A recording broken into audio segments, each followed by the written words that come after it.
Good morning. This is Tomfohr, and this is your Thursday morning encouraging word from the community of faith. Today's encouraging word is grace. The word is mentioned in the Bible many, many times. There are a few references in the Old Testament, but most of them come from the New Testament, and they're attributed to Paul. Oddly enough, the word grace only is mentioned in the Gospels 7 times, once in Luke and 6 times in John. Jesus never spoke the word grace in the Gospels and only reported to have used the word when he appeared to Paul in a vision.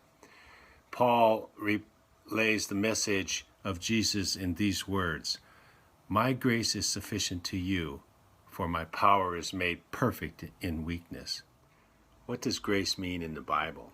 Well, it can be described as the whole of all the activity that God has to do with man, or it can be as narrow as one activity involved with man.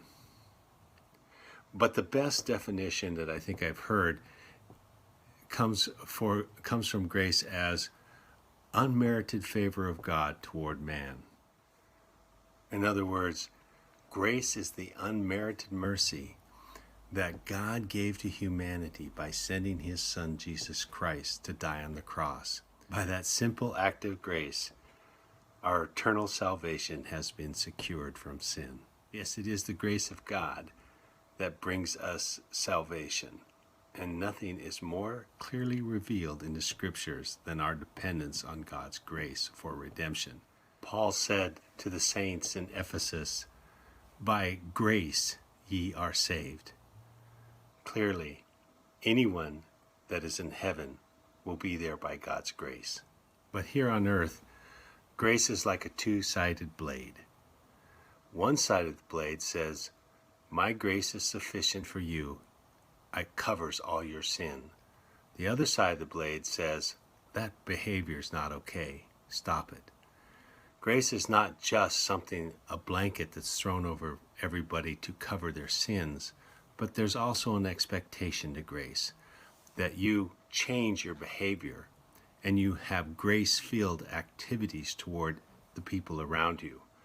Grace is an important thing, and all things can be changed through grace. So obviously, we all need grace for our salvation, but we also need it for our daily walk with him. We are weak and we tend to stray. Jesus told us in John 15:5 that we can do nothing without him. But God provides daily strength through his grace working in us. We should seek his grace for living from him. Then we should believe that he will provide what he has promised and walk with assurance that his grace is working in us.